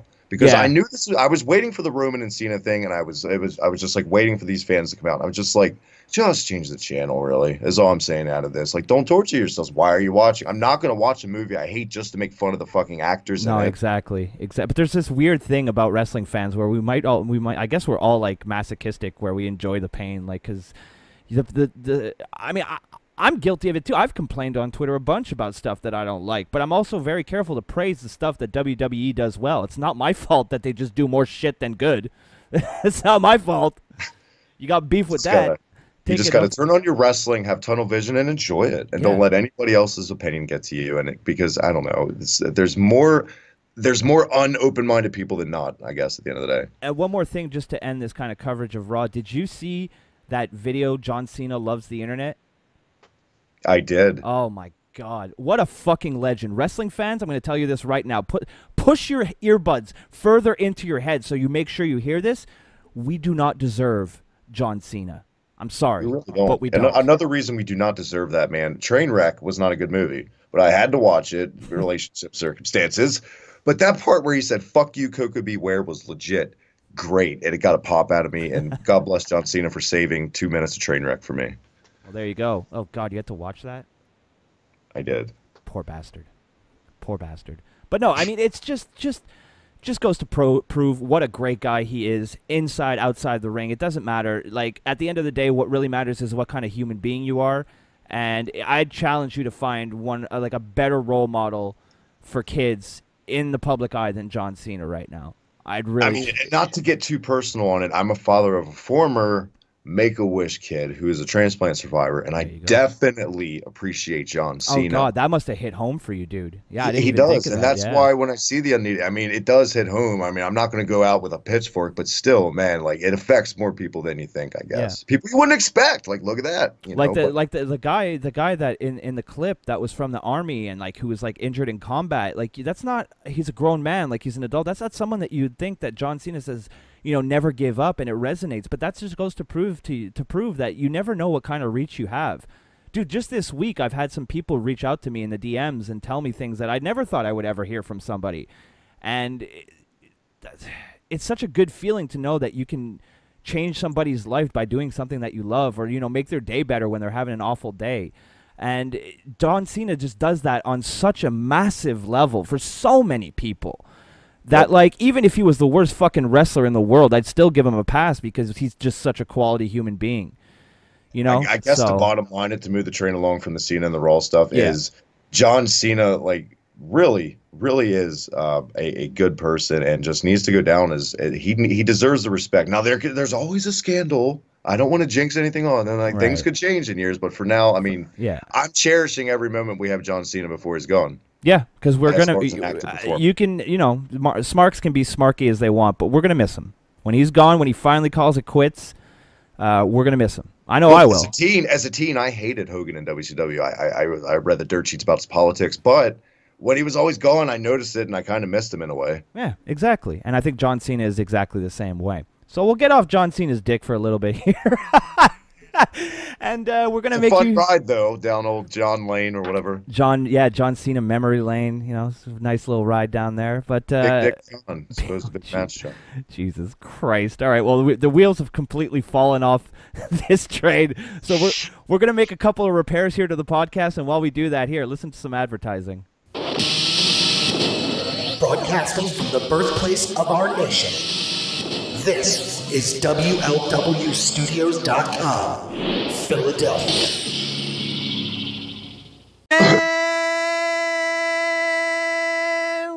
We're back. That was annoying, wasn't it? Sorry for the ear rape. We're going to get right into Smackdown Live before you click off, if you haven't clicked off already. We got Bobby Roode making his debut, defeating Aiden English in 6 minutes and 22 seconds via pinfall. In a non-title match, we have the champions, the Usos, defeating the Hype Bros at 3 minutes and 17 seconds via pinfall. We got a handicap match here between Shinsuke Nakamura and the Singh brothers. Nakamura going over in 2:55 via pinfall. Then we had Naomi and the Redhead, who shall not be named, defeating Natalia and Carmella at 7:28 via pinfall. And finally, the WWE U.S. title match between champion AJ Styles, who were defeated in a terrible way, defeated Kevin Owens. The conspiracy is living and well on SmackDown. We have the opening segment, which was a talkie talk segment between AJ Styles, Shane McMahon, and Kevin Owens. Now, Kevin Owens stating again that just like it is the McMahons do, they screwed another legendary Canadian at SummerSlam. Shane McMahon costing him the title, not reversing the decision on his 3 count, even though when Kevin Owens' shoulder was up off the mat about 12 feet, like he said, the decision wasn't reversed. So clearly, Shane McMahon, I just had a brain fart. Shane McMahon has a little thing for AJ Styles, and I can't remember her Twitter feed, but I followed this girl. If I can find it in my notifications, I'll post a link in the description. But she did this love affair kind of storyline between AJ Styles and Shane McMahon using nothing but GIFs and a little bit of text. And it was some of the best creative writing I've read in a long fucking time. I told her after, I'm like, I'm following you simply for this. Is that where I saw it was like Sami Zayn and Kevin Owens from this week talking about how they fought forever, they forget what they're fighting about, and they should team up or something? Or no, did that actually happened on SmackDown? Okay, because I saw those GIFs and I was confused that actually happened. Yeah, no, that actually happened on SmackDown. Do you think this is going to transition Owens? And this is the big question I had for you this week, because I know you're a Kevin Owens guy. You think we're going babyface with Owens soon because we saw that Zayn segment, because of how this seems like it's pandering to Styles? The way that the booking has been, I don't see how anybody could consider Kevin Owens the heel in this situation. You were fucking there at the Montreal House show when these guys like aligned against Jinder Mahal, for God's sake. Yep, and that looked tremendous to be at. I lost my fucking mind for that. I mean, obviously they're going to get a huge pop because there's 2 guys from Montreal. That too, but you said the people reacted well that even booed Owens earlier in the night. Owens came out earlier in the match for a match where he was with Baron Corbin versus Nakamura and Styles, and he got booed out of the building. Very disappointed in the fans in Montreal. Very disappointed. Which speaks to how good of a heel he is, though. Yeah, that's true. But when that music hit, when Sammy was getting the beatdown from Jinder Mahal and the Singh brothers, and KO's music hit, and he made his way down to the ring, dude, the Bell Center exploded. And Pat Patterson. Yeah, and Pat Patterson. Well, they always got to roll out Pat Patterson in Montreal. They always do it. It's so funny. Every time they're like, we got a special guest, I'm like, it's Pat Patterson. You know, that's God forbid one day they're going to have his urn out there in like a little segment. Fucking Jesus Christ. It's Pat Patterson or Bret Hart. Those are the surprises we get in Montreal. As you should. I mean, I'm not complaining. This was a cool segment for the simple fact that AJ Styles, oh my God, he said bitch. He did? It was like 8-10. SmackDown ever since the draft has been the cussy show. They get away with a lot more bitches, it seems. I've noticed. A little edgier, eh? A little edgier. This whole segment led to a match between AJ Styles and Kevin Owens where he was allowed to pick his own referee, and that if Owens didn't win, this would be the last shot he ever got while AJ Styles was champion at the United States Championship. His United States Championship. Now, a lot of people I saw complain saying that they didn't think that they needed a rematch here, but I think this is going to lead to a Kevin Owens-Shane McMahon feud, and I think this was like the last straw to get that over, to really give Kevin Owens that last little drop of motivation he needed to fully go out after Shane McMahon. I wouldn't be surprised, and I would absolutely love if we saw something similar to what we saw with AJ Styles, where Kevin Owens attacks him backstage and absolutely pummels him, leading to a match. I think that would be the best way to go about this. That's the way, to me, that it looks like they're going. So I guess we'll have to wait and see, but I wouldn't hate that. I mean, it's Kevin Owens, so I can't possibly hate anything he does. I'm not allowed. It's on my birth certificate. It's written right there. Eric's not allowed to shit on Kevin Owens ever. It's literally, though, it's going the exact route they went with Styles and Shane that turned Styles into a babyface by the end of it. Yeah, exactly. I also think maybe there's a chance they could be doing this like tweener babyface thing with Steen. I want to say Steen. Sorry, Owens. Yeah, it took me a while to say Owens, but I try to keep. I haven't done that in a while. I haven't said Steen in a while. Well, we all have our. It's late. It's like 12:30 at night right now. Give us a break, guys. Then we go backstage with Daniel Bryan, who's on the phone. He says he has a surprise or a couple surprises for this evening. Then the Singhs and Mahal arrive. Blah blah blah blah blah. Daniel Bryan puts the Singh brothers in a match with Shinsuke Nakamura later on. Then we get to the point that you were talking about, which you thought might have been just fan fiction, but no. Kevin Owens did in fact meet Sami Zayn backstage, and he said that they've been fighting. They've been fighting along each other and against each other for the past 15 years. He needs someone he can trust, and that man is Sami Zayn. And he just doesn't know anybody else in the company that he could trust with this kind of responsibility. So he asks Sami to be the special guest referee for his match this evening, and Zayn tells him he's going to think about it. We'll get back to that in a little bit, because right now, Aiden English is in the ring, and he's going to bless us with a song. I love Aiden English, by the way, and I love this gimmick. I love it. It's his original NXT gimmick, which I liked a lot, and then the Vaudevillains happened. Yeah. So, but Aiden English is in the ring and is interrupted by the debuting Bobby Roode. Babyface. Who's apparently a babyface now, I was just about to say. What do you think of the kind of flip-flop being a heel on Sunday and then being a babyface on Tuesday? Well, also with that, it's come out that he's still on NXT. He's doing kind of what Owens did, and he's still going to be a heel on NXT while he's a face on SmackDown. He's continuing a feud with Roddy Strong. That feud with Roddy Strong on NXT because we saw in like a backstage fallout, I think, after the takeover, like Roderick Strong came back and taunted them after they showed Roode. Blew him a kiss. So it seemed like they were going to go that route. That's why I didn't expect him to debut on SmackDown, but they did it. And like I said, did they listen to like our takeover post show, whatever? Because we mentioned like they gave this guy music that is not for a heel. This music is going to have people sing along. Obviously, every time is going to get him cheered. It got him cheered over McIntyre, which was like I kind of saw that coming because they don't book Bobby Roode like a babyface with like his presentation. Storyline wise, they do, but the presentation it gets over. Bobby Roode is a babyface. Eesh. I don't know how it's going to work out. I mean, after the theme song, I think he'd be a better, he'd be a better talker if he was a heel. I'm speechless for once, honestly, with why they did this. I'm just especially if you're going to continue his heel momentum on NXT, you're just going to confuse the audience that watch both shows. Now, granted, it's not everybody. The casuals won't see this, but guys like me and you will, and that's just what? It's just like with the Scott Steiner thing when they brought him in and made him a babyface. Scott Steiner had nothing about him that was a babyface. His promos, nothing. There's nothing. But they tried it and it didn't work. And I just dread this is maybe not going to work as a babyface. Could be wrong. I'm glad to see Bobby Roode, of course. This match, however, one thing that really bothered me is it felt pretty 50-50. And usually when you debut a guy, you don't really debut him at 50-50. It's usually a squash, or they have the large majority of the offense, whereas here it felt like it was 50-50. Now the good news in this is that it really didn't matter because Bobby Roode was over as fuck on Tuesday night, so I don't think it's going to hurt him. It's just people like me, people like you, longtime fans, we kind of look at these things and I left me scratching my head like, why wouldn't you make him look dominant? But like I said, he's so over, it didn't really matter. He had a little interview after the match with Renee Young, said that Daniel Bryan and Shane, they broke the bank to bring him in, and that SmackDown just went from great to glorious. Hard to argue.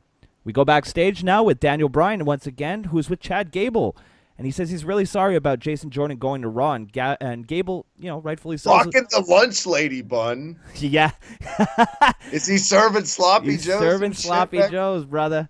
He's a catering. God, I wish I could have a sloppy Joe right now. It's been years. Oh. Yeah. Welcome to Snackcast again. Welcome to Snackcast. God, every time, right? Every week.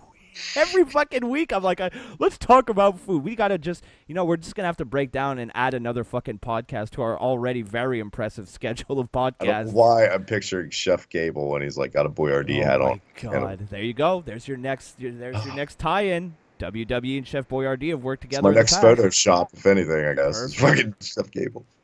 Chef Gable. But yeah. This was one of my favorite parts of the show, by the way. Me Sorry too. to ruin it. Well, no, you didn't ruin it at all. Brian made a deal with Jason Jordan going to Raw, and Angle helped him sign a friend of his. And that's when I was like, oh, my God, Shelton Benjamin is finally back. Because if you remember, right after the brand split, they showed a little vignette, and then he got injured. So, and then we didn't really have much information to the point where I was wondering if it was ever going to happen. And he looks absolutely fantastic. Looks good. I last saw him in like Noah. He was doing really good in like Minoru Suzuki's group or whatever. This is one of the few times too, like the crowd, God forbid, actually reacted to a backstage segment, and there's a hell of a pop here. Like good reaction.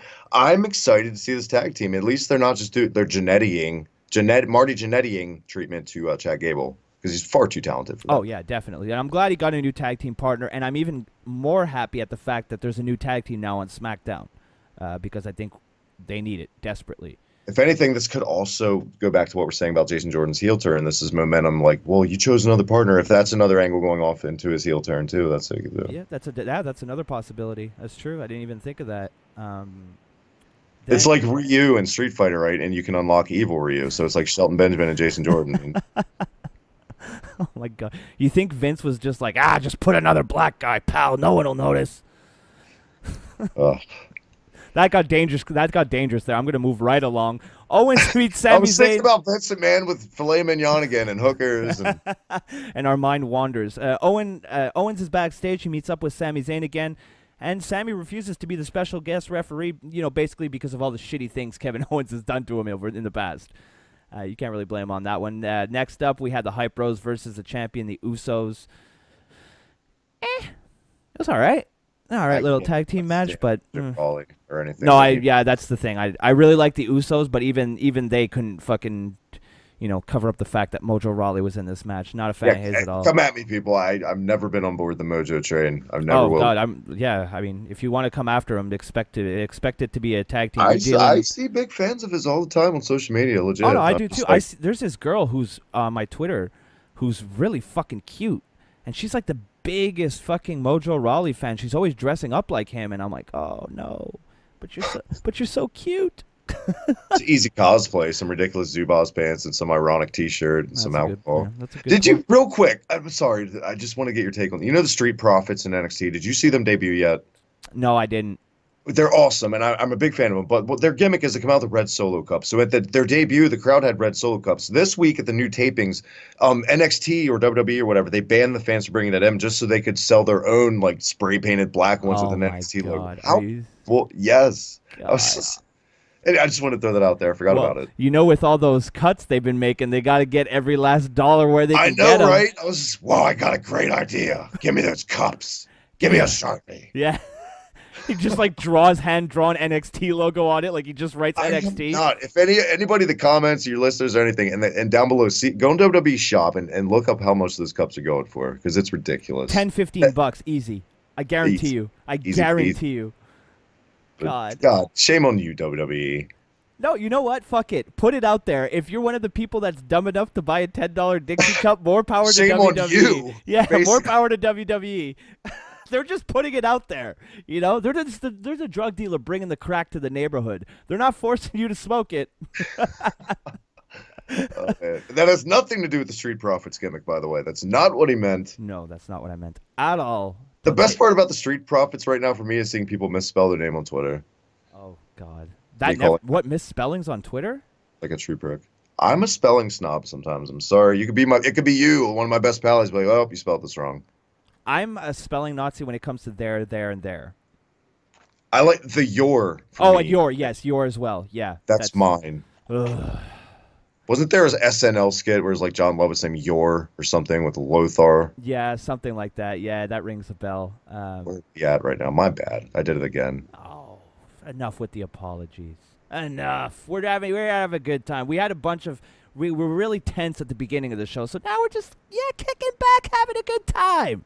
And you know I mean it because I went. Baby, take a little pressure off. You know I mean it because I went all super squeaky. All right, up next we got Shinsuke Nakamura versus Singh brothers. Okay, it was all right. I mean, it's what it needed to be. Nakamura got his revenge on the Singh brothers, and I guess they're continuing this feud with Jinder Mahal. So, did the crowd seem? I know it was in Brooklyn again. It might have been the same fans from SummerSlam. This is like day 4 or 5 for this stretch or whatever. Did they seem less invested in Nakamura since SummerSlam to you? Since they just shit the bed on that match, in my opinion, because he should be the champion by now. I think it took a little luster off of him. I think that Brooklyn crowd. Yeah, I do think that but I think it's really just a Brooklyn thing because they had so many days of wrestling in a row. Kind of like the Full Sail fans who we see on the tape. They get burnt out on the same taping show. Exactly. But I don't think overall it hurt him too bad. I mean, Nakamura is a big enough name that it doesn't really need. I'm hoping, if anything, this makes people want to see him get it more, and he does get it the next time if that's the direction. They can't make him lose again. They can't. No. That would be bad. That would be really bad. Not even a chicken shit heel thing, which more times than not we praise the heel to do, but like rematches sometimes that's a big no-no. And that'll flat out kill a guy. That'll kill a guy. Yep, it would. Dead in the water.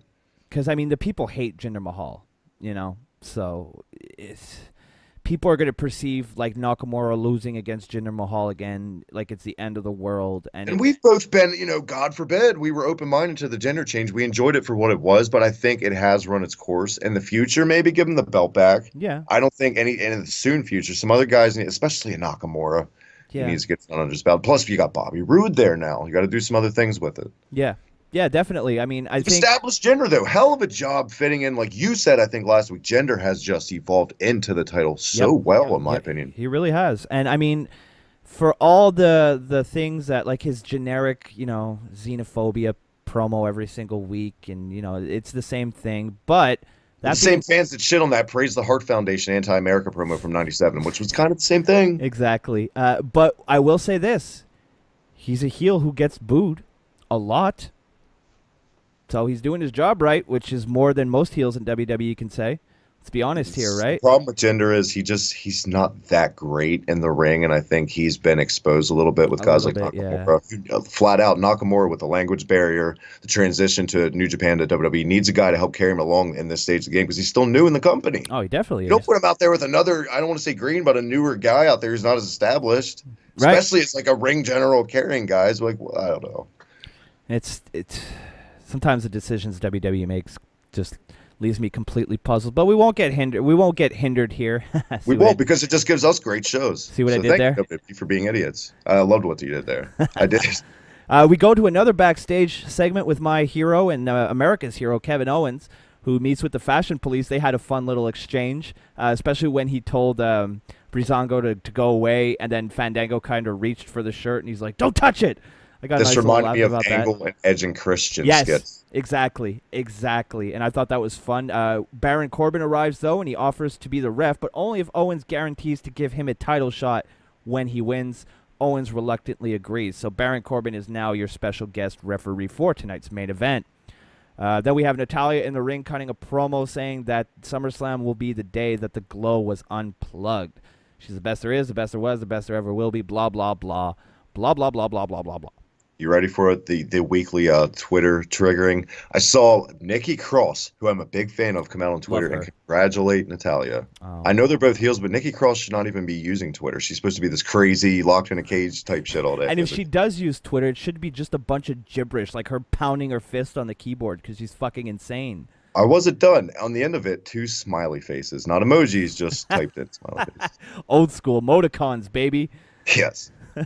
Tag team match, Naomi, Becky Lynch versus Natalya and Carmella. I didn't watch it. I don't care.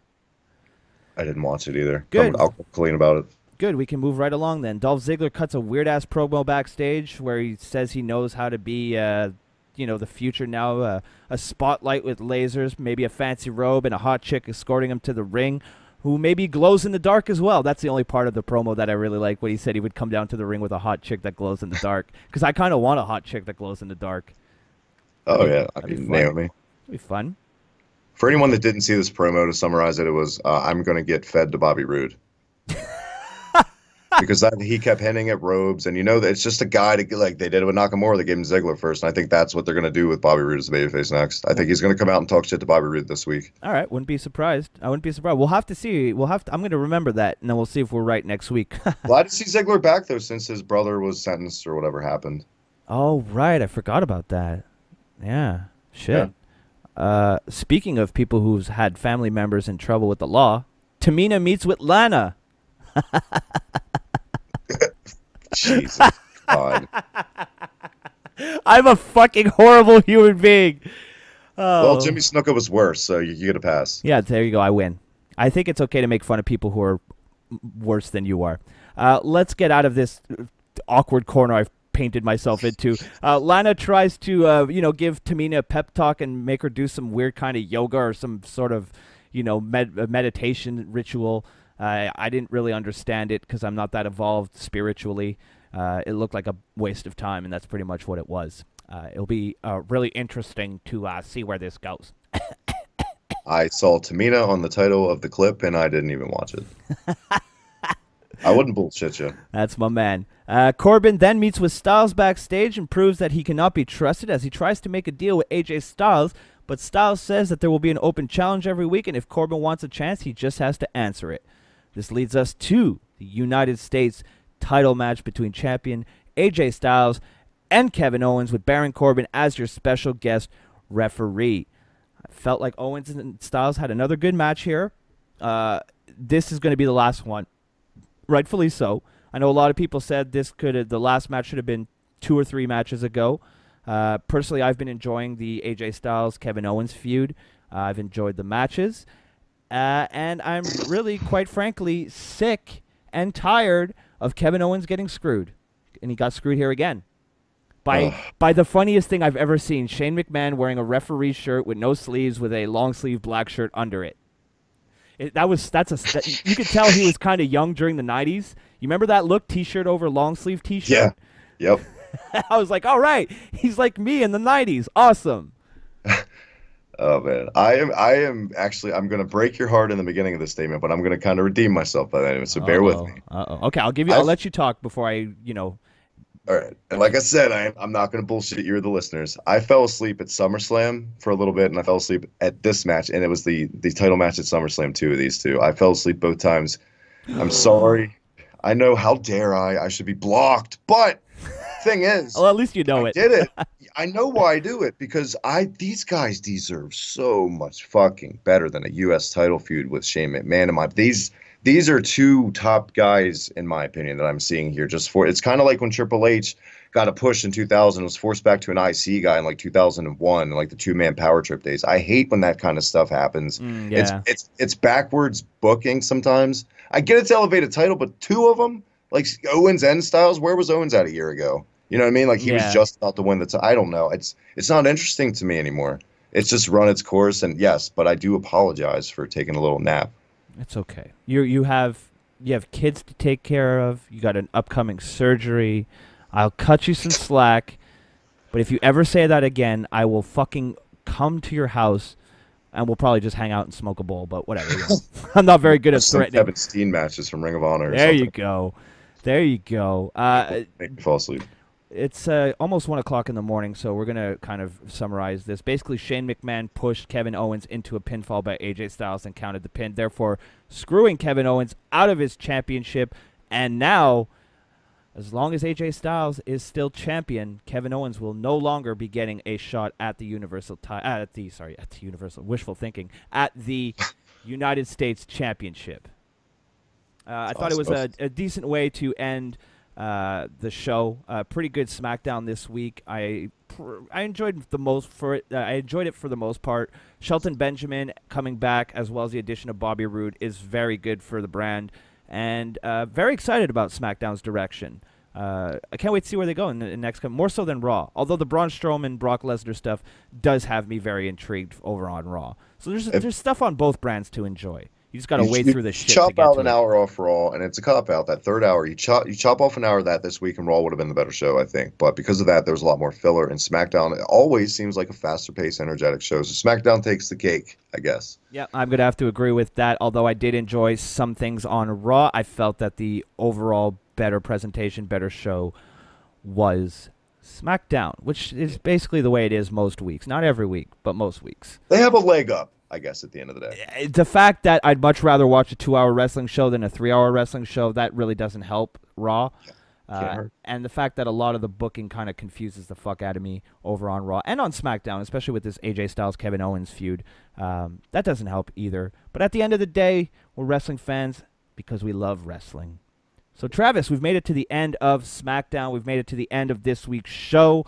Once again, please, please, please, please, please go over to WLWstudios.com. Go support the Midnight Jury. Fuck iTunes. Use the hashtag. Fuck iTunes. Use the hashtag Jury or Die. Go give them a follow on Twitter. Go check out their shows. Go support them. They're great guys, and they're being fucking cucked by a bunch of cunts, and they don't deserve it. So, Travis, that being said, where can people find you on the internet, and what do you do there? What do you got to plug? What's coming up over at the Hibiki TMD?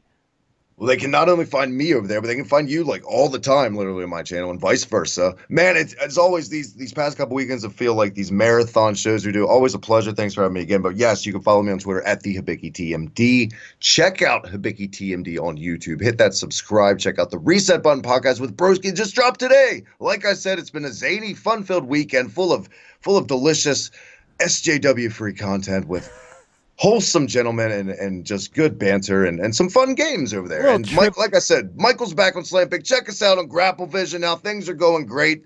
Man, till next week. Thanks. Well, not next week. I will be out of action, actually, unfortunately.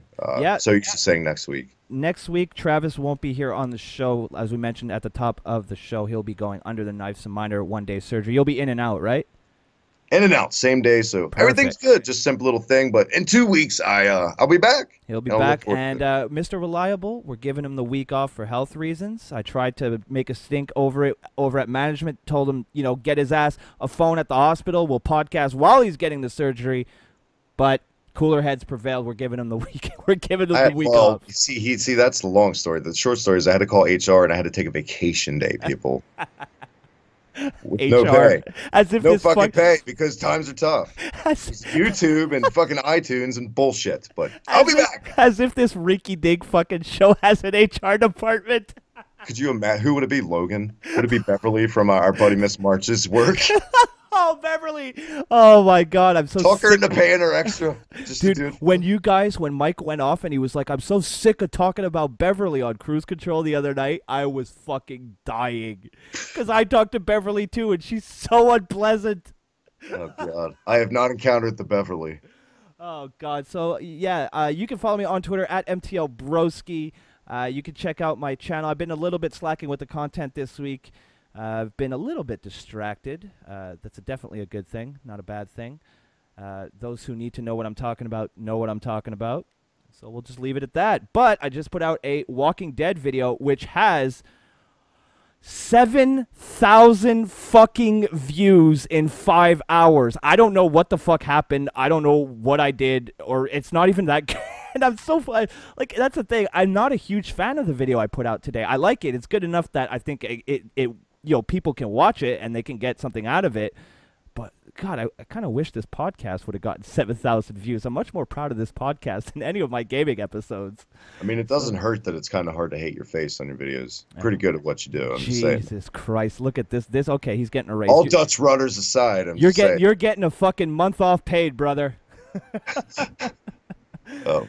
So for Travis, my name is Eric. One more time, if you want to support the Midnight Jury, do so at WLWstudios.com. If you're a fan of this show, please do your part. Hashtag fuck iTunes. Hashtag jury or die. Hashtag free speech. So for Travis, my name is Eric, and this has been the Kayfabe Today motherfucking podcast. Thank you very much for listening, Joey guys. Ryan. Yeah, fuck Joey Ryan. Fuck Ryan Satin. But I love you guys. Thank you for listening. We'll be back next week. 'Cause it's a bittersweet symphony.